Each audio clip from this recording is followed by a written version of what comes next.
ngayon balik eskwela, importanteng malaman natin hanggang saan nga ba ang pananagutan ng eskwelahan sa ating mga anak. Kaya pag-uusapan natin ang tinatawag na Special Parental Authority. Ayan, attorney, ano po ba itong Special Parental Authority at paano ito apply or na-apply sa mga eskwelahan at estudyante? Alam mo, tatlong klase, Grace, ang parental authority. Una, Principal Parental Authority. Iyan yung sa ating mga magulang. Sila ang may mga pangunahing karapatan magkupkup at mag-alaga ng mga bata. At kung wala ng mga magulang, meron tinatawag tayong Substitute Parental Authority. Iyan naman yung sa ating mga lolo at lola at mga kapatid kung wala ng ating mga magulang. At ang pangatlo, importante, ang Special Parental Authority. Ito ang authority ng mga eskwelahan, administrador nito at pati na rin ang mga guro ng mga bata, unemancipated children. Ibig sabihin, below 18 years of age, kung saan natin pinapadala ang ating mga anak 5 beses o 5 araw sa isang linggo at dalis. Kaya sila ang nangangalaga ng ating mga anak at binibigay sa kanila ng batas ang otoridad para nga alagaan at managot sa mga mangyayari sa mga batang iyon. Kasi binigay ng mga magulang. Ayan. So, limited ito sa minor students, below 18. Oo, totoo Tama, yan. attorney. At Totoo yan. yung, for example, sa eskwelahan, hindi mo alam kung anong pwedeng mangyari, na-disgrasya ang isang estudyante, no? Paano po ba ito makaka-apply dun sa pagiging parental authority ng mga teachers sa mga negatibong pangyayari sa loob ng eskwelahan? Alam mo, ang mga guro ng ating mga anak below 18 years of age, ibig sabihin 17 and below, ay napakataas ng responsibilidad at pananagutan. Sinasabi ng batas, kung may napinsalang minor de edad sa loob ng eskwelahan o sa mga aktibidades na ino-authorize ng eskwelahan na yan, ang unang mananagot, ang unang pagpapalagay, ang may sala, ang administrador, ang guro, at ang eskwelahan. There is what we call in English, Grace, a presumed negligence ng mga guro, eskwelahan, at administrador. Bibigyan kita ng halimbawa, Grace. Halimbawa sa loob ng classroom, yung teacher na handoon sa classroom, nagsusulat sa blackboard, nakatalikod na siya, nakatalikod na siya. Biglang pagharap niya, may nakita siyang estudyante niya, yung kanyang 9-year-old na grade 4.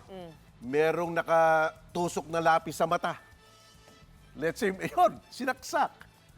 Ang brutal naman ng example natin. Halimbawa, brutal ganyan. Oo. Sino mananagot? Ang unang pagpapalagay ng kapabayaan, hindi yung kaklase niya na sumaksak, kundi ang guro, ang administrador at ang eskwelahan. Ganyang katindi ang responsibilidad ng mga guro. Ayan. Sa kaso ng pambubuli, maraming bullying ang nangyayari ngayon at ito yung nagiging topic natin kadalasan at nagresulta ito sa injuries. Yes. And in this case, sabihin natin, tapos na po yung klase. Na-dismiss na. Pero nasa loob pa rin sila ng facility ng eskwelahan. May pananagutan pa rin po ba ang mga guro? Under the Special Parental Authority pa rin po ba sila? Sakop yan. Meron nga dinesisyon na ng ating Korte Suprema. Recess na nga. Si Totoy, naghihintay lang, enjoying the ambience of the school. Biglang may humampas sa kanya. Nagdugo. Pananagutan yan ng mga eskwelahan at mga guro. Bakit nagkaroon ng kasugatan ng ganyan? Meron pang ang desisyon ng Korte Suprema natin, graduation na. Talagang pagkakataon na nung nabubuli na magiganti daw sa kanya na nagbubuli sa kanya, hinampas niya ng kahoy. Kasama rin. Graduation time. Excursion, yung mga field trip.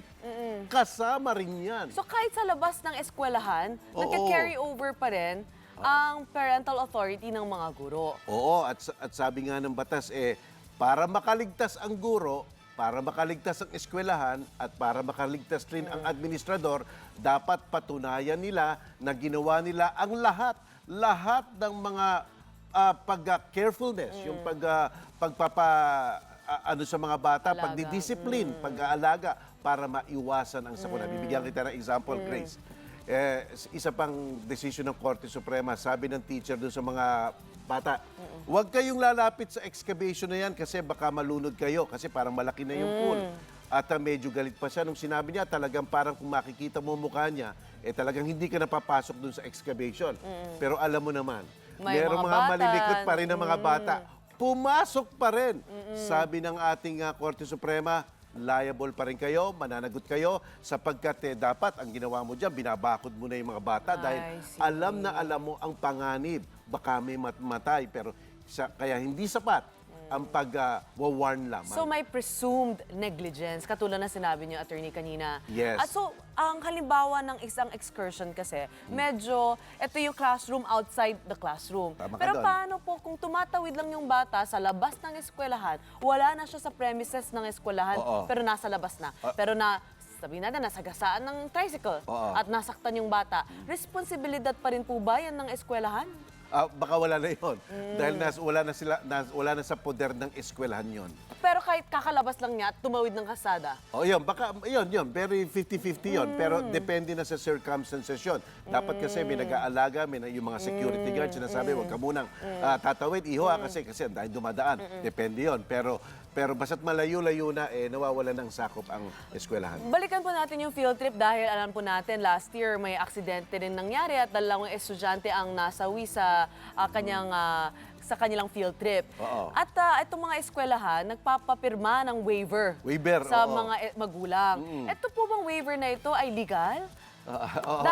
Dahil kung titingnan po natin ngayon, meron tayong batas na nagsasabi na may special parental authority, may pananagutan talaga ang mga guro at eskwelahan. Para sa mga bata, when they're in the premises of school and especially when it's an extension of the Oo, classroom. Tama. Alam mo yung waiver na yan, usually nakalagay dun sa waiver, nakasulat na ang eskwelahan at ang mga guro ay walang pananagutan sa anumang kapinsalaan na nangyari sa bata sa mga field trip, sa mga excursion.